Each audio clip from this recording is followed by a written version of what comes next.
Hello everybody, this is Toys R Us, and for this new figure showcase and review we're going to be looking at this guy here. This is of course the new Studio Series Gamer Edition. It is the War for Cybertron Megatron figure. So in this video we are of course going to do a direct comparison with the original use of this mold, which to be honest I was just going to pretty much gloss over this figure and do a quick comparison, but because I do quite like, well in fact I love the War for Cybertron, you know, set of figures, and of course we've had Flames since, I thought we'd bring a few other figures in to do some comparisons with, and of course show you the main difference between the two figures. So as I move these out of the way, I'd like to remind anybody who's not subscribed to the channel, if I'd hit that subscribe button for me now please, because it really will help me out.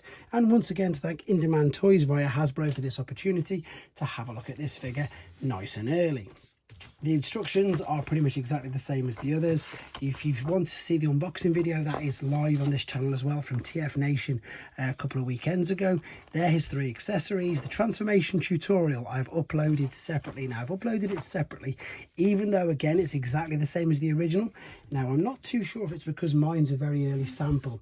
I seem to have quite a few issues with mine. When I say quite a few issues, is the back part doesn't fully stay down, whereas with this one I had no issues with clicking it down. So I've uploaded a separate tutorial anyway with this figure, just in case you experience some of the similar problems that I did, and hopefully it'll help guide you through it. Right, before we look at the figures, let's look at the packaging. So this is the new, as it's known, MTME collection, MTMTE, More Than Meets the Eye collection. I believe in America it's a Target exclusive. For us in the UK we can get these from Indemand, and I don't know if these are going to pop up in Smith's. The twin pack has, but I couldn't say for sure if they have. So there is the lovely picture of him at the back. So the main sort of details is just paint apps. There's no difference in the actual mold, in the transformation, in anything at all, apart from, as I say, the fact that I'm having a couple of issues with mine. So I think let's start off with the most obvious. So this is the newer one.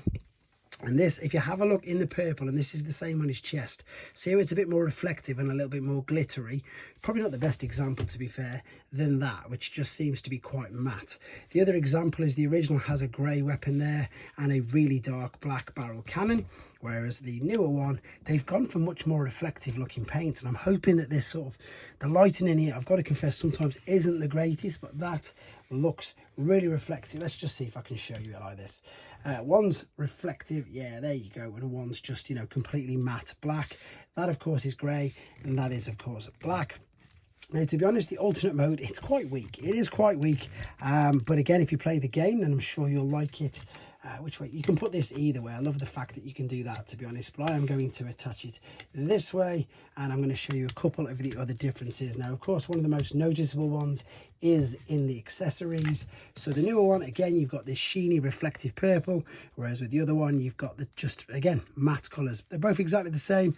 Accessories, there's not much other differences on this at all, apart from the fact that you can see, again, the reflective silver on the top, whereas that is all the same all the way around it. And then the rest of it, if you turn it underneath, we'll see that a little bit more with the chest when we get into robot mode. So it's sort of like a hovering flying tank, which is pretty cool. Again, I really do need to play the game, especially considering I love these toys so much. So that is the Combiner Wars Scavenger, just to give you an idea of size and scale, just purely because it's sitting there. Let's bring in a few other figures to give you an idea. So this is another Gamer. This is obviously the Devastation one, and this is another Voyager class figure, which is quite a bit bigger, which of course you can see with regards to that. Oh, there's the pretty much industry standard Voyager comparison figure still, even though of course he's been updated with the Commander class version of himself. For people who collect G1, that's just a G1 size cab, to give you an idea there. I've got, I was going to say thrust, but I didn't mean thrust. It's because I just looked at thrust. I've got a top spin there. It's a Voyager class figure, but it's not the biggest Voyager class figure. But again, it comes with a load of accessories, which, you know, some people won't necessarily appreciate. Some people just want a bigger figure. Other people like the fact that you can, as I say, attach all these. If you're watching this video at a later date and you're buying a figure with no accessories, just that's what it's going to look like in alternate mode. So obviously be aware of that. To be honest, there isn't really much more to say. I mean, I'm just thinking that perhaps we can maneuver these around, have a play around with these if we wanted to. Let's have a look. Can you do that? I suppose you can, to be honest. It's not the greatest. I'm sure it's blast effect compatible, which it is, so that kind of works. You don't have to do it. Again, there's a few choices and there's a few things that you could perhaps do with regards to this figure. Is that going to go on the top? I don't think it is. I'm probably going to break it. That's no good. I just wanted to see if there was a few other things that you can do with these, and as you can see, there is a lot of stuff, and I'm just playing around, and that's what I like to do in these, because at the end of the day, they are toys. Let's see what they can do, and I think that you'll probably agree with this now. Is that the proper one? That perhaps is... No, that's too much. That doesn't look any good. Last chance. Spin this round, attach it there. Nope, it does only go the way that I just put it, does it? Let's have a quick look at it. No, there we go. That looks a little bit better, but that's all there is to say about the alternate mode. Let's come right back and have a look at him in his robot mode. Okay, so we're back for the final time, and he's in his robot mode. We're going to have a quick look at his articulation, how you can use his accessories, and then of course we'll do some comparisons as well. Now, unfortunately, and I say unfortunately because I imagine this is the biggest question everybody wants to know the answer to, and I can confirm that unfortunately the knee bend articulation hasn't been rectified. Now, I don't know exactly why it's so small. I've had a look at that. I mean, I'm no toy designer, I've got no idea, but the knee bend is still only 45 degrees. It is massively hampered by this here. I've heard stories of people filing it off. That's not something that I'd like to do, or definitely would not recommend. It is something that, let's be honest, is quite frustrating, especially with a Voyager class figure. So again, unfortunately guys, I can confirm that that is still there. However, the overall rest of the figure I still think is great. The head, it's got a bit of a movie sort of esque vibe to it, especially with the extra bit of details all painted on. Will it go all the way around? Yeah, it'll spin all the way around, no problem. It sort of looks up and down on a very sort of small scale. You've got the bits of extra detail on the chest now. You can see it just looks more reflective. You've got some battle damage on the shoulders. That is all new. And again, this just looks that little bit more reflective, and so does some of the parts, especially around the back. But we'll do a bit more detailed comparison when I bring the other figure in. You've got articulation here and on the side of the shoulder. This too will also give you the full T, no problem. You can spin all the way around. You can rotate at the bicep, flex at the bicep, double bicep bend, of course, for the transformation. The wrist doesn't spin. The forearm gaps are covered, so at least that's something. You do have a full unrestricted waist swivel. There's no ab crunch, but it will lean forward due to transformation. The legs will go all the way out, way past the point of splits to the side, and indeed way past the point of the splits either way that way. So the fact that you've got minimal articulation here is massively made up with the fact of how much other range you've got with the rest of it. You can swivel it at the knee as well, like so. The ankle, tilt, toe, tap, rock, etc. Even move this heel sprue as well is in full effect. And it does still have the bonus little extra feature where you can just slot this forearm off. You can take his fusion cannon, and you can indeed pop that on his arm if you wanted to. It doesn't look that great. Now, what does look better is some of the other weapons that you can use from some of the other figures. This will slot over, and you can mix and match all the other figures and things like that, which I think is a bit of fun, to be fair. I like the fact that you can do that. For me, though, when I've got them on display, it's usually exactly like this, with the, of course, with the fusion cannon on the shoulder, and indeed the, I don't know what to call it, a scepter, a spear, or a trident. I'm not too sure exactly what it is, let's be honest. But what I am going to do now, again, is a quick and quite detailed, hopefully, comparison for you, just to give you an idea. Because let's be honest, if you've already got this one, you're probably not going to need this one. If you don't own either of them, then I suppose you can get the newest version of it. So again, hard to see in this particular light.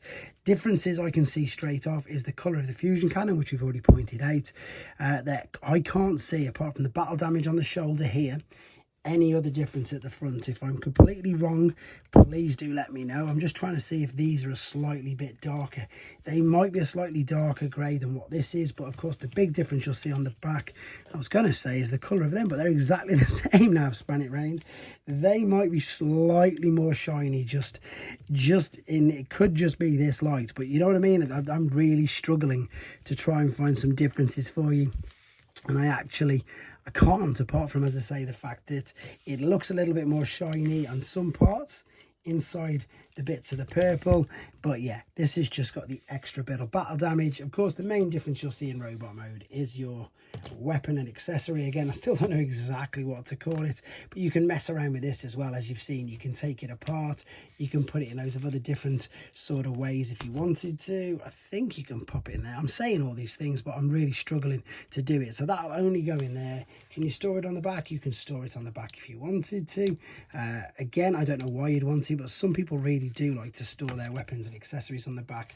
It's not really going to fix or hold in position though. It is just better being wielded. It's a club, isn't it? Of course it is. It's like a giant club being wielded like a giant sort of club. And the good thing about it is that once you get all the toes and the ankles and everything right, he will balance pretty well with this. You can see, you'd think that might topple him over, but it won't really at all. I think I've just noticed that the Decepticon logo is more reflective. Yes, the Decepticon logo on this is way more reflective than the original, but that's pretty much it for comparisons.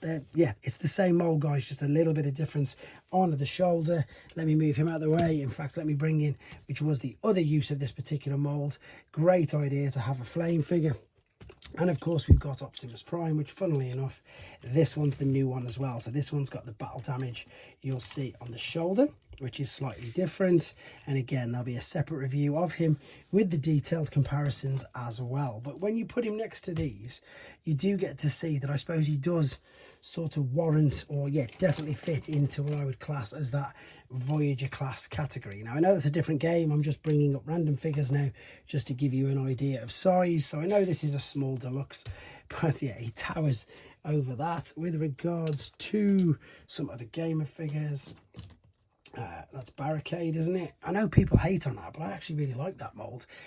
He's as big as, perhaps not as wide, but he's as big as Soundwave, definitely. He's teeny bit smaller, and of course no die casting than G1. And I think just very quickly, he's nowhere near as big as him, which of course is your new leader class. But I think I've covered everything on it. Again, it's nothing too brand new from what you're used to. As I've already said, if you've already got this guy, then in honest opinion, then you won't need the new one, unless you're a bit of a completionist and you like to collect them all, or you want to do some dual display. Of course, this now gives you the opportunity, depending on your display, you can have, again, one in either mode, but of course you can have him damaged in robot mode, and you can have him nice and neat in the tank mode if you wanted to. But I think that's all there is to say about him, guys. Anything else you want to know, let me know in the comments. I'll see if I can answer them. I'll get Optimus done soon, but as always, thanks very much for watching. Take care.